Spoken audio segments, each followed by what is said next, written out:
Well, good morning, everyone. That might have to be our baseline energy level.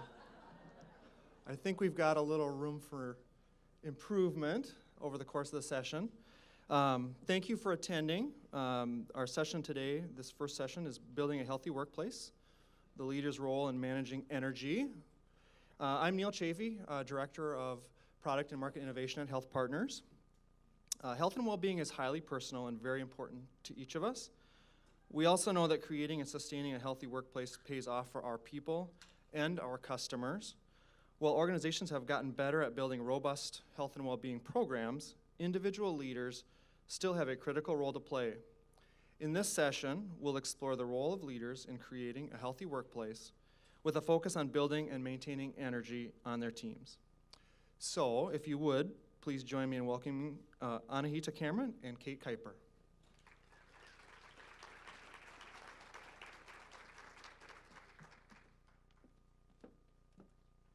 Good morning. How's everyone doing? Great. Thank you so much for joining us today. I'm really excited to be here with all of you today and share a little bit about our journey and what we've learned along the way. So, as mentioned, I'm Anahita Cameron, Senior Vice President and Chief Human Resources at HealthPartners, and I'm joined by Kate Kuiper, our Vice President of HR at Park Nicollet. So for those of you that are expecting a lot of energy, you have to wait for Kate. She'll bring the energy. Today we really wanted to talk and really have a dialogue, a pretty informal dialogue, about the role of leaders as it pertains to health and well-being.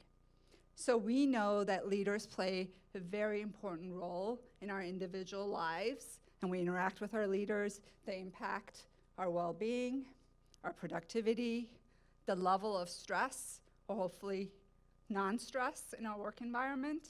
So leaders play a critical role. And many organizations have spent a lot of time on making sure that they have really robust health and well-being programs and platforms to bring great health and well-being to their employees. We will also share a little bit about ours in just a few minutes. But there's also a critical role that leaders play in all of this. So, by now you've seen our mission, vision, and values a couple times throughout the day. So Andrea started with it, and then Scott and Young referenced it as well. So our mission is to improve health and well-being in partnership with our members, patients, and community. So as you can tell, health and well-being are really front and center in everything that we do at HealthPartners. And one can assume that's because we're a healthcare organization. And I would say that's a pretty good assumption, but I would also argue that regardless of what type of industry you're in and what kind of company you run, health and well-being is probably front and center for you. In fact, more and more organizations are really concerned about their healthcare spending costs. And just as by way of example, Starbucks spends more on their healthcare costs than they do on coffee beans every year. And General Motors spends more on healthcare than they do steel. Now, maybe I shouldn't have been surprised by this, but I really was. That's a lot of money that's going in the wrong places. The other piece that I wanted to talk about is that the practices, the employee practices, and the culture that we create really has a direct impact on the health and well-being of our teams. So as I mentioned, at HealthPartners, our Be Well program is a really robust program that's aimed at 6 dimensions of health. So there's physical, community, emotional and mental, social and interpersonal, financial, and career. And really, again, as Andrea mentioned, for us, health and well-being is a lot more than just the absence of disease. It's all of these dimensions coming together to create the best environment for a healthy lifestyle. Later today, you'll hear more about our new personalization platform and the exciting changes that lie ahead as it relates to our Be Well program. But that said, we by no means assume that we have it figured out. In fact, I would argue that not many organizations have this all figured out. It's complex, there's a lot of pieces to it, and it's personal, as well as there's a lot of responsibility on the organization.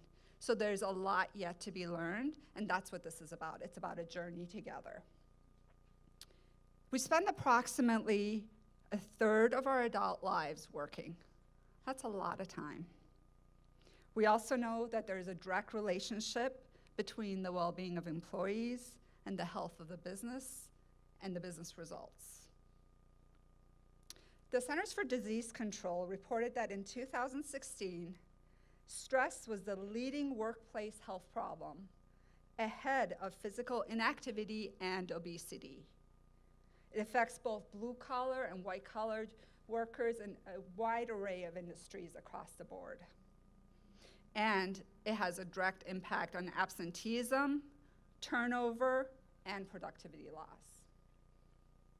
And in a survey of about 2,000 employees, participants acknowledged that being at work, while they're at work, they're not always at their physical or emotional best.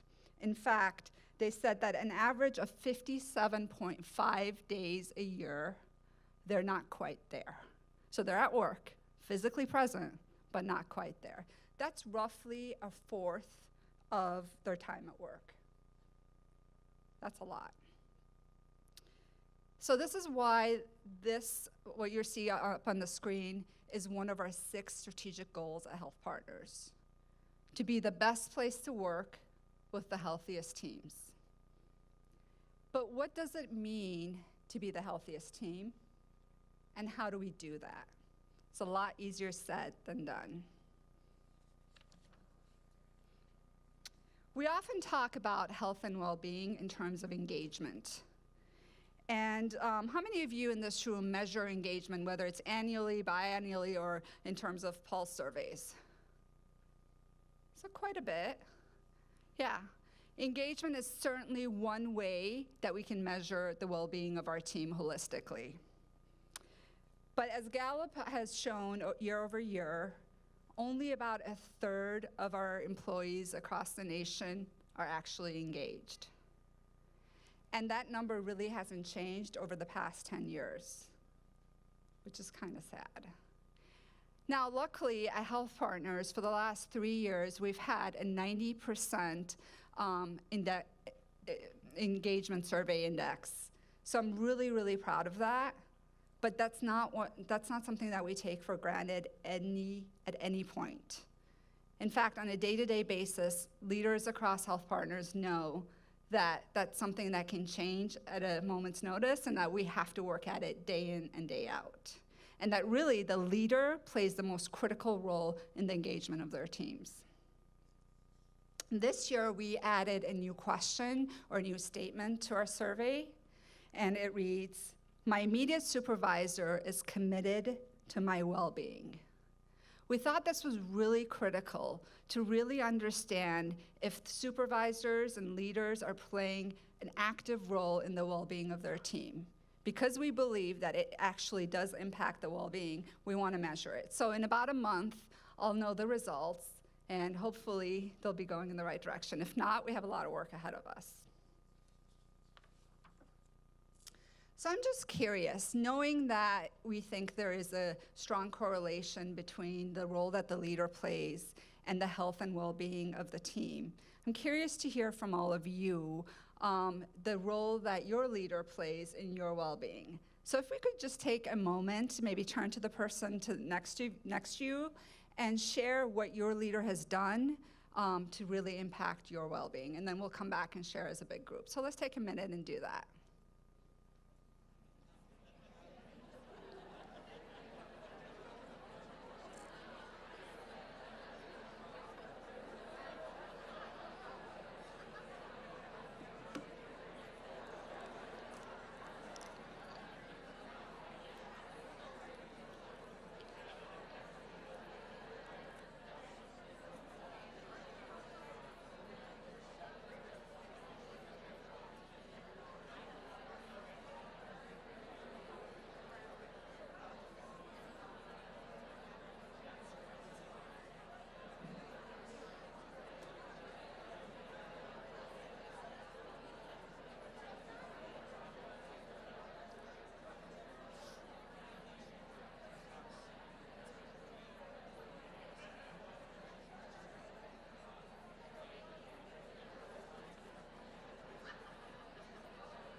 Great. If we can have you come back together.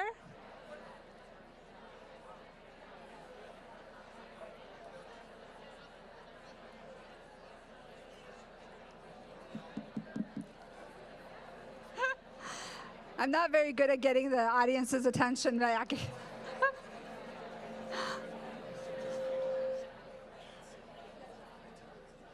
Great.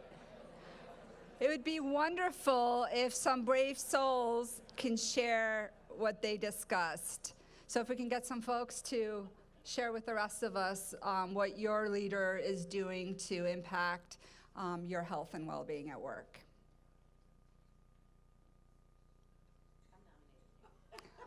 Well done. One of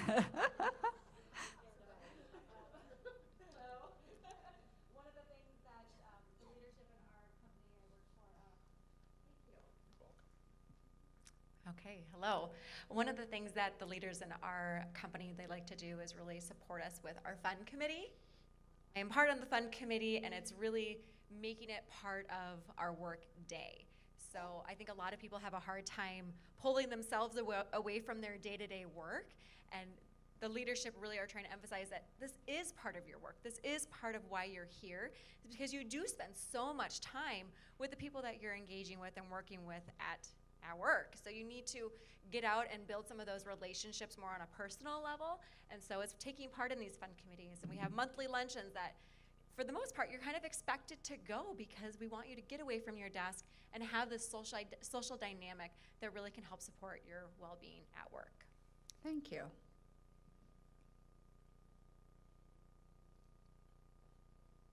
Who else? I heard a lot of chatter, so I know you guys were discussing things.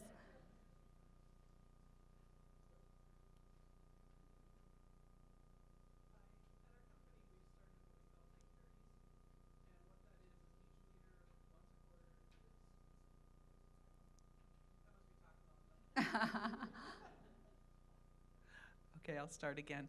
We've started what's called Take 30s, and each leader is expected to meet with every one of their employees at least once a quarter, bring them off-site or to a conference room, and just really find out what's going on with them, how they can help support them. It's not necessarily performance-related by any means, but I think it really helps get the manager engaged with their employee, get to know their employees, and find out, maybe they want to grow in their position or let them do those types of things. It's been a little uncomfortable, I think, for some of the employees, because why are you calling me into a room? But I think it's doing really well. And they have to document it, so we track it. Love it. Thank you. Maybe that side of the room? You guys think you're in the dark, but I can see you. Yeah, back there. We talked about how our leaders really work on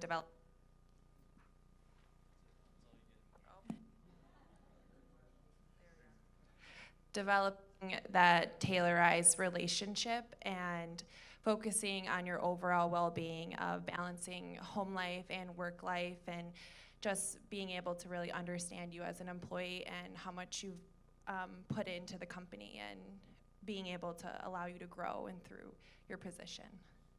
Thank you. Maybe this side of the room, and then I promise I'll be done.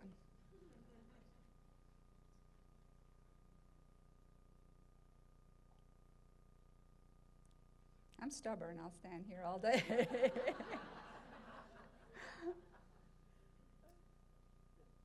Come on. Thank you.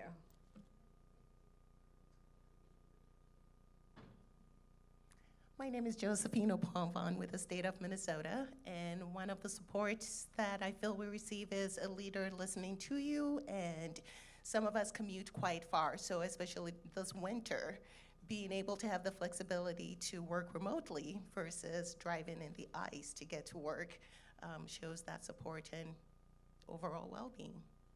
Thank you so much. So it sounds like you guys already have a lot of the answers. So what I'm going to talk about in just a second, a lot of it you already mentioned.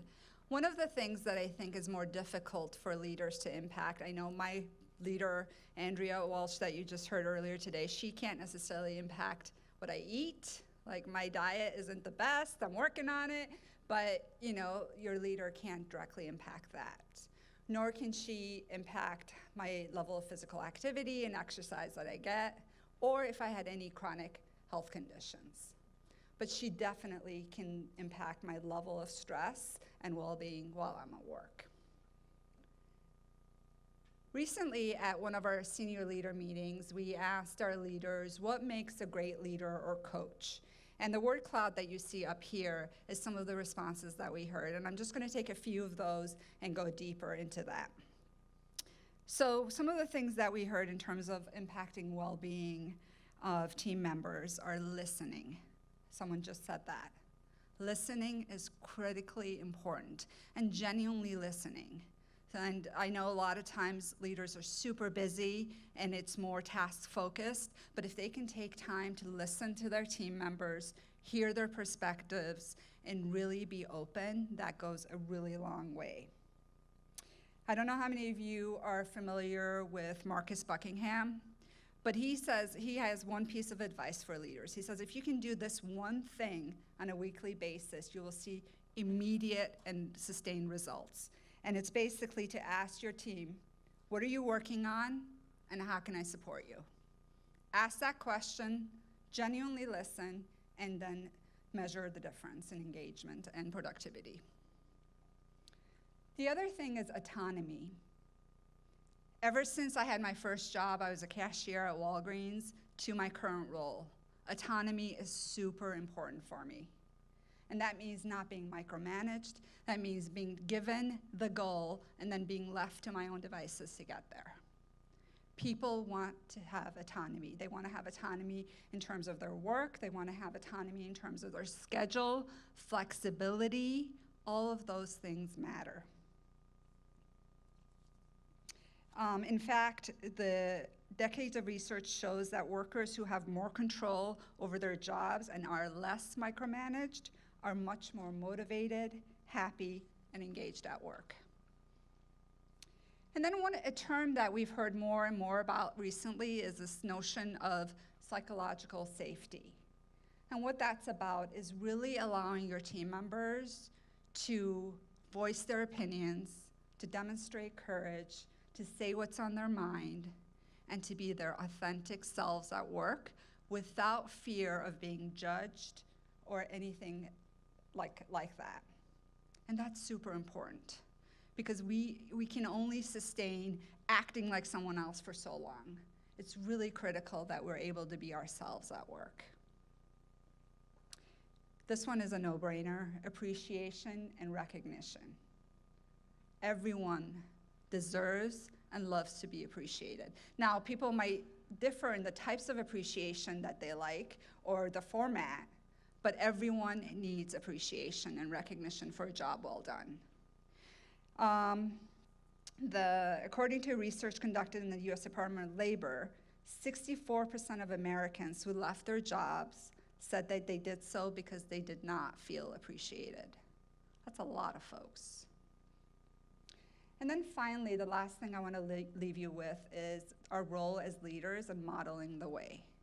I know that throughout the day, if I'm running crazy from one meeting to the next without a moment to breathe or take a break, that's not sending the right message for my team. And so leaders continuously need to reflect on what behaviors they are exhibiting and the effect that has on their teams. Likewise, I try to take breaks and really encourage my team to take breaks as well, because we need that to recharge. A leader can, let's see, I have a quote here.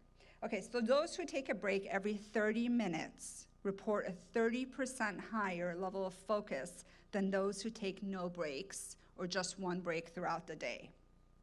They also report a 46% higher level of health and well-being. So that seems like a really small thing to do, just taking a break for those types of results.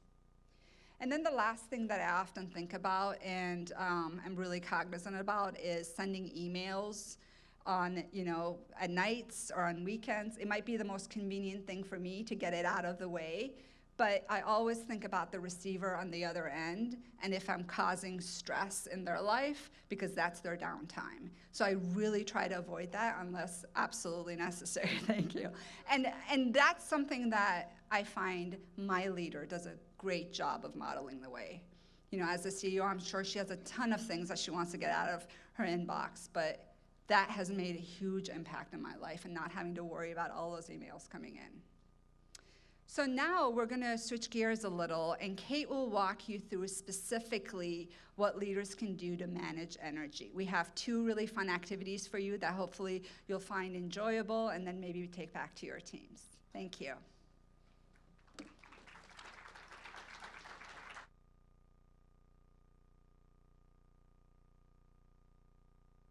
All right, good morning, everyone. I hope you don't hear too much clanging. I refused to give up the necklace this morning, and so I've got this microphone really close. And so hopefully you won't hear much clanging because we've got some really fun things to do today. So we're going to spend the time talking about energy and how do we manage energy amongst our teams. So at Park Nicollet and at HealthPartners, we have teams who are working around the clock. We have teams who are sitting at phones. We have teams who are doing patient care at any moment throughout the entire day. And so how do we as leaders really help to set that tone?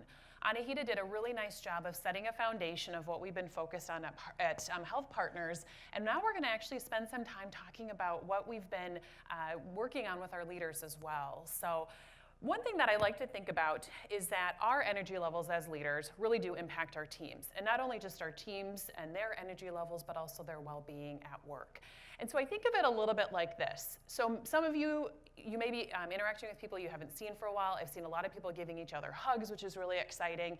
And one question you may have been asked, or asked one of these individuals that you're into, how are things?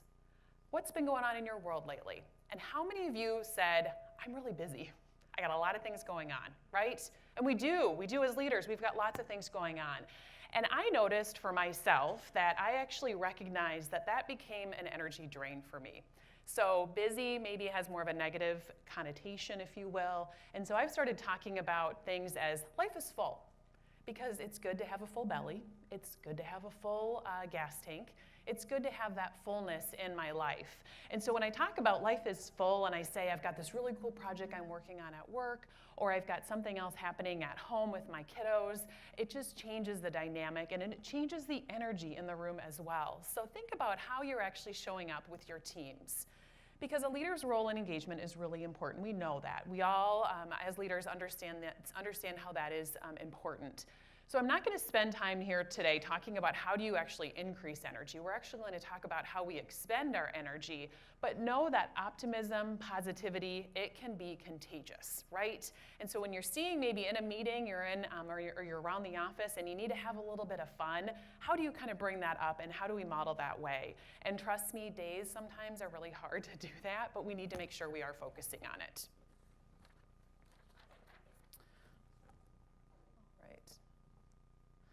So Anahita shared our Be Well model, and I think many of you have seen this previously as well. And as Anahita mentioned, as a leader, I don't necessarily have control over how much my team is moving or maybe what they're eating, unless of course I'm putting food in front of them or telling them we're going on a walk. That doesn't necessarily happen, but there are things that I actually can do as a leader that contribute to our Be Well model. And if you think a little bit about what are the components of energy, it is that physical component, it's that emotional and mental component, it's that spiritual or that social connection component. And you'll see we've actually highlighted a few areas within our Be Well model that actually makes that connection. So as a leader, if I'm helping to ensure my team has a really fulfilling career, that's connecting there. What about those interactions? How am I creating opportunities for my team to come together? Those are all really important. I would venture to guess probably one of the best things that I can do as a leader is to show up with a lot of energy. It's going to make some of those really mundane things feel a lot better. And in fact, when we look at leaders who really encourage that renewing and re-energizing at work, that we're actually going to see a higher engagement score, almost to the tune of 63%, I think is what we've learned through research. And that employees who feel like that they're able to recharge and renew at work, they're likely 1.3 times more likely to stay with an organization. We're in a tight labor market. Anyone who is recruiting knows that. And so how do I ensure that I'm keeping my team here as well? So if I'm encouraging that renewal and that recharging. It's going to be really helpful for my team. All right. So let's talk a little bit about what affects our energy. And there's many things that can impact our energy. Again, when life is really full, that can certainly impact our energy. But also know that energy is best when it's deliberately created amongst a team. And so how can we help keep energy levels right? Notice I didn't say high, I said right, because maybe when energy levels start to maybe slip because we've got a lot of stuff going on, maybe I'm not making the best decisions, maybe I'm missing deadlines, maybe I'm not putting all of my effort into it. But if I'm keeping energy levels at the right level, then hopefully I'm actually seeing a more positive result. I'm really building in that accountability and that aspiration, if you will, as well. So in 2017 at HealthPartners, we actually introduced a course for our leaders, which is around renewing, I'm going to make sure I say it right, renewing energy and focus. And it's really leveraging some easy and simple exercises to understand where we spend our time and having some resources available for our leaders. And actually in 2018, we expanded that program to bring it to intact teams across our organization and leveraging the work that we learned through the process and having some of those just-in-time opportunities. Because like I said, if you're a night shift nurse and you've got some low energy and you're wondering how you're supposed to spend your time, your leader can do that with you in that moment. And so how do we do that most effectively? We also know that we need to make sure that we're doing things really quick and simple. You heard Andrea this morning talk about simple and affordable from an organizational perspective. How do we make sure that we're doing those things with our teams as well? We need things that are simple and quick as well. So we're going to move into the two exercises that we have from the session. And everyone on your seats there, and for anyone who's in the back, come on up and you can grab one as well. We have this sheet. The first one is we're gonna spend some time looking at multitasking. How many of you multitask? Yes, I know, it's awful, isn't it? Oh, don't do it, don't do it. So what I'm gonna do, and I have to take out my device because I'm gonna time you, and we're gonna try to manage our multitasking experience. So what I'm gonna do is you have a sheet in front of you, and you have 3 or 4 lines, here on the front page here. On the first 2 lines, when I say go, I'm going to show you what I'm going to have you write. So on the first line, I'm going to have you write, I am a great multitasker. Okay, easy enough. And then once you're done with that, I'm going to have you write on the second line the numbers 1 through 20. And so as we're going, I'm going to call out 5, 10, 15, 20, so on and so forth. And when you get through it all, make sure to jot down how quickly you were able to get it done. All right, everyone makes sense? Everyone got a pen and your paper? All right, on your mark, get set, go.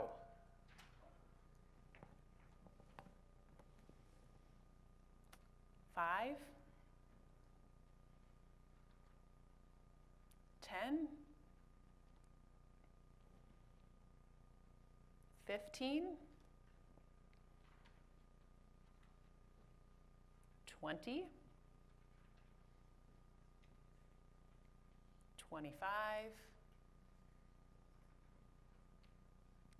30, and it looks like everyone's just about done. So that felt probably pretty natural, right? You wrote your first line, you wrote that second line, and you were able to get it done pretty quickly. Anyone get it done in less than 15 seconds? Oh, you got a fast one here. How about around 20, 25? Okay, most of you about 20, 25 seconds that it took, right? So that's a good example of just kind of getting through one task, moving on to the next task. I'm going to throw a little twist at you, and we're going to see how long this one takes. So what I want you to do is you're going to do the same thing. You're going to write down the same 2 words, or same 2 sentences. But what you're going to do is you're going to first start with I, and then you're going to write 1. And then you're going to write A, and then you're going to write 2. And so on and so forth. Everyone understand that one? All right, and let's see if we're still 15 to 25 seconds in getting this task done. All right, so on your mark, and I'll again, hold on, sorry, my phone turned off. And I'll call out the time again, and when you're done, just kind of look up and we'll see where we're at. All ready? On your mark, get set, go.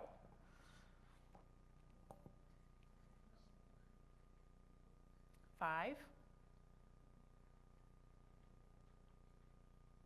10, 15, 20, 25, 30, 35, 40, 45. I think people are giving up. Whoa, right? So what did you notice about the second one? Just shout out an answer. What did you notice about the second one? It's harder. Much less legible. Didn't do as good of a job. What else? You forgot how to spell? You just wrote it like a few minutes ago, right? I am a great multitasker. So this is a great representation of what it's like and why multitasking is really not a very effective means to get work done. So multitasking is more likely an energy drain, right? Yeah, I mean, did that feel good? As you're like, oh my gosh, I'm stressing out about getting this completed. It's definitely a drain. It's not gonna be an energy boost. And in fact, our brains actually can't multitask. What we're actually doing is we're switching between tasks. And one thing that you probably noticed as we were switching between those tasks, especially in this second part, is that it took you a lot longer to move between those two tasks. When you just focused on one line and then you went to the next, you were more efficient, you were more effective, you didn't make maybe as many mistakes, it was more legible, your stress level didn't increase. So what does this tell us? Multitasking is not a benefit. It's not a good thing. And when we're asked if we should be multitasking, we should say, no, don't do it. And we have to be cognizant of this as leaders, and it's really important for us as leaders. You know, the one thing that can happen, which is really great in our environment, when I'm in the office and I need something from someone, and I go knock on their door, hey, you got a minute? More often than not, people are like, yep, absolutely. When I should really be knocking on the door and saying, when you have a free moment, can you come find me? Because that's gonna allow them to finish whatever they're doing, and then they're gonna be able to come to me fully engaged, right? Simple, easy way to go about it.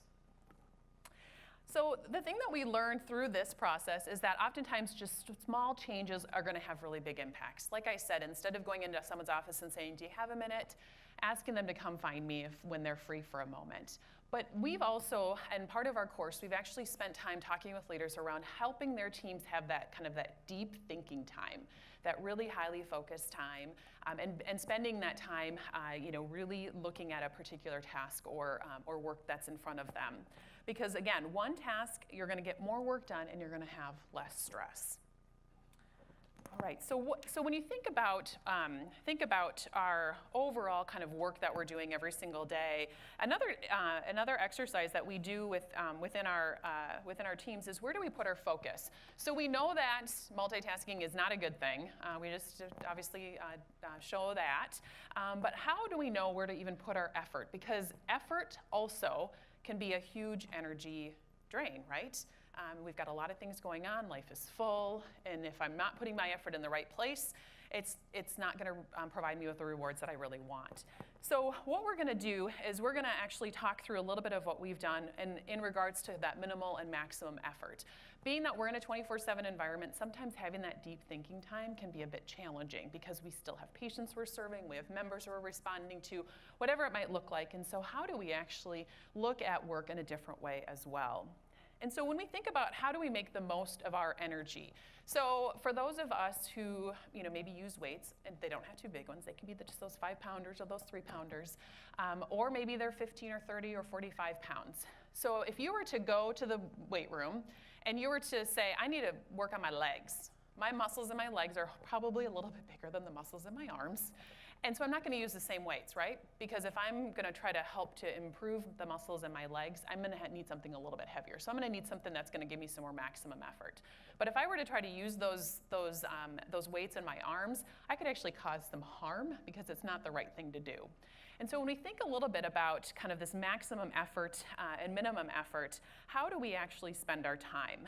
So on your handouts as well, on the back side, you have this effort and impact grid.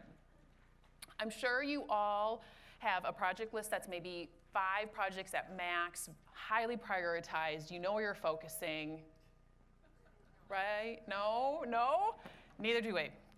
And actually, interestingly enough, Anahita led our HR leadership team through a process earlier this year because we just kept adding things to the list. And I think as an organization, and many organizations struggle with this, we just keep adding things to the list and we don't prioritize things well. And then we look back a year later and we go, we kind of got that one done, but we didn't really put any effort here, and what do we do there? And so we need to spend time looking at the effort and impact. And actually, this has become a mantra for me this year. And it's become a mantra because there are so many things going on. And so when my team comes to me and they say, we really need to do this, I say, okay, how are we going to do this? What's the impact? What sort of effort do you have to put into it? And having those conversations so that my team knows how important this is to me as well. And so what we're going to do now is we're going to actually talk through or have you work, take a few minutes. And in the column, so you'll see current state effort where you are finding yourself giving maximum effort to tasks. So whatever that might be, take a few minutes. There's 5 lines there. Go ahead and write down what those items are. And then you'll see in the next 3 columns, you'll have minimum effort, moderate effort, or maximum effort. And identify if you need to right-size something a little bit, because right-sizing our work is really important. So if you are currently spending a lot of time doing something that's really not getting you the impact that you want, maybe you need to reconsider that and think about how you actually do more minimal effort in that area. So take a few minutes and jot down those areas where you're providing you're doing a lot of maximum effort, and then think through how, if that's the right level of effort. Are you using the right weights?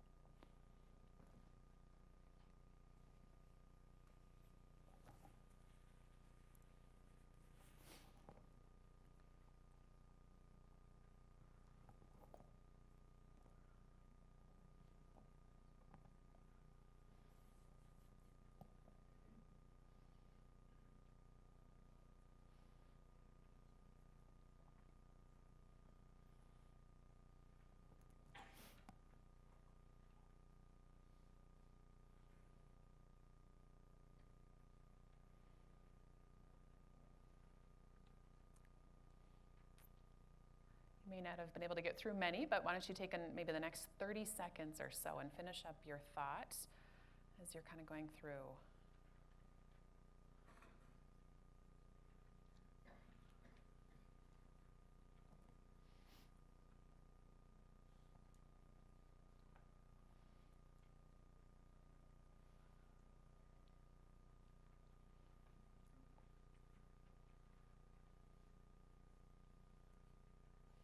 So the good thing about this exercise in particular is building your own self-awareness around how you're expending your energy.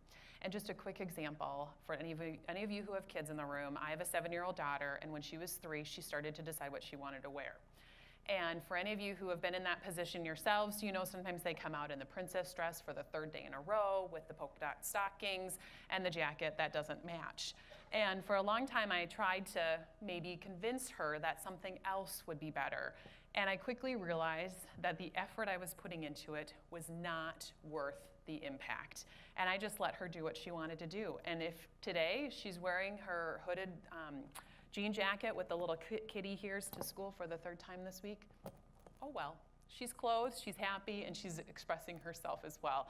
So that's just a basic example of how we can really think about the maximum effort concept and the impact of what you're actually getting from your experiences. So know that it can be really helpful in building that self-awareness, and how you use it and then how you renew it is going to be really important as well. Did anyone have any bright ahas by going through that? Anyone say like, oh yeah, I'm spending a lot of time doing something that really isn't getting me what I want? So now I challenge you to go back and think about how can you reconsider that? And it's something that we put as a challenge to our leaders as well, of how do you do something that maybe it's a little bit more simple, or maybe we reconsider how we're actually approaching something. So challenge yourselves to do that as well, and challenge your teams to do that also. So we're making progress on our journey, and we know it's a journey. You've heard that throughout the day today. We know we are doing the right work. We're focusing on the right stuff. And we do it because it's right for our teams, it's right for our patients, our members, our consumers, our communities. And so we know that we've got work yet to do, and we'll continue to focus on that as well. We also know that leaders set the tone, and if I'm not showing up in a way that I would expect my team to, how can I expect that of myself? Optimism, positivity, energy, it is contagious. You can feel it in a room. You know those people who bring energy, and you know those people who don't, and maybe suck it out a little bit. And so how do you really help to set that tone as a leader? Thinking about how you actually kind of see it and how you feel it. That's where you're going to get the best impact and the greatest results. So health and well-being is a priority for our organization, and not just because we have a lot of work to do and we're caring for individuals across our community and across our organization, but because it's the right thing to do and it's a priority for us to really work towards. So I hope that you found this to be a little fun, a little engaging, and hopefully you gained a little bit of energy coming into today. We literally have like 2 minutes left, and so if there are any questions, feel free to maybe come find Anahita or me, and we're happy to ask those, unless anyone has one that you're just dying to ask right away. All right.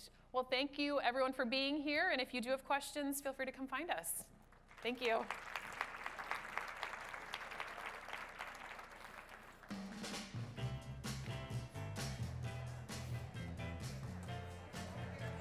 Thanks.